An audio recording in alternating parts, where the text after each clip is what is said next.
Vote पर मोदी यात्रा के तहत भागलपुर पहुंचे बुलेट रानी के नाम से प्रसिद्ध राजलक्ष्मी।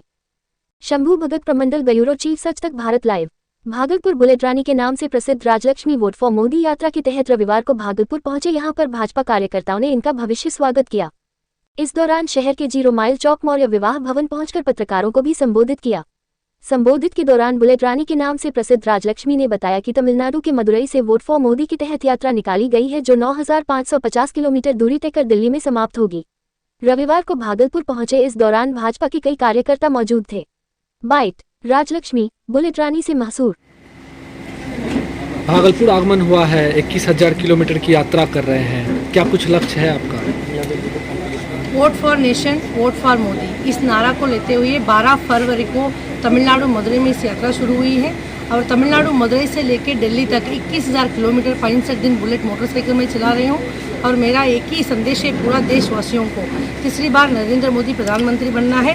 अगर हम अपना देश को विश्व पटल में देखना चाहेंगे, देश को समृद्ध बनाना चाहेंगे और इसके लिए नरेंद्र मोदी जी का नेतृत्व जरूरी है। और हमारा देश को आगे बढ़ाने के लिए ऐसा एक अच्छा सच्चा देशभक्त नेता का अब हम जरूरत पड़ रही है। वो नेता को हमने नरेंद्र मोदी जी में देखे हैं। इसलिए vote for Modi, vote for nation, इस नारा को लेते हुए 21,000 किलोमीटर में बुलेट बाइक चला रहे हैं। परेशानी भी कई हो रही होगी आपको? परेशानी मतलब क्लाइमेट चेंजेस है, कहीं ज़्यादा धूप है, कहीं ज़्यादा बारिश है और इस सबके आगे देश की समृद्धि के लिए तीसरी बार मोदी जी का नेतृत्व हमको ज़रूरत है। इसलिए ये 65 दिन देश के नाम से, मोदी के नाम से मैंने इस यात्रा को कर रही हूँ।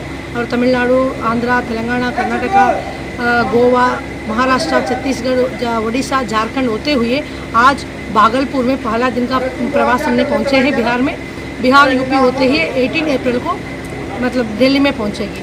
और पहले दिन बिहार में बहुत अद्भुत स्वागत किया गया है कि चंदन ठाकुर जी का नेतृत्व में सारे बीजेपीएम के लोग, महिला मोर्चा के लोग, सब लोग बहुत अच्छे स्वागत करके हमको यहाँ रिसीव किए हैं। और इसके बाद यहाँ से बेगूसराय जाएंगे। बिहार कैसा लगा आपको आगमन के बाद? बिहार बहुत अच्छा, पहले दिन ही बहुत पॉजिटिव लगा है और हमको लगता है इतना जोश बिहार में है तो हम पूरा देश को ये करते हैं कि 400 पार करना अब इस बार बहुत आसान है। साड़ी में ही निकल पड़ी हैं आप? साड़ी में ही निकल पड़ी है, साड़ी पहन जी। कर। अब हम चाहते हैं कि महिला एक शक्ति स्वरूपिणी है, महिला सशक्त करने के लिए हम बहुत कार्यक्रम कर चुके हैं और हमारा कल्चर, हमारा ट्रेडिशन, यही भारत का पहचान है। इसको हम कभी नहीं भूलना चाहिए और साड़ी में ऐसा कोई काम नहीं है कि हम नहीं कर सकते हैं। इसको हम साबित करने के लिए मैं 21,000 किलोमीटर साड़ी पहन के बुलेट चला रही हूँ। मोदी जी से मुलाकात भी हुई है आपकी, क्या कुछ कहे हैं मोदी जी?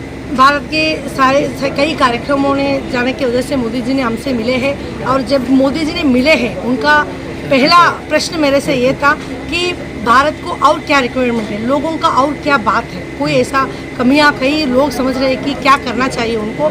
ऐसा एक नेता है कि जब भी उनके पास 5 मिनट मिलने का समय मिलता है, उस समय में भी उन्होंने देश के बारे में, जनता के बारे में ही पूछताछ करते हैं। और एक ऐसा एक नेतृत्व को पाने में हम सब सौभाग्यशाली समझते हैं। और मोदी जी एक नाम नहीं है और मोदी जी एक पद नहीं है, मोदी जी एक एरा है। तो हम सब मोदी एरा में हैं, इसलिए हम सबको गर्व महसूस करना चाहिए। ठीक है।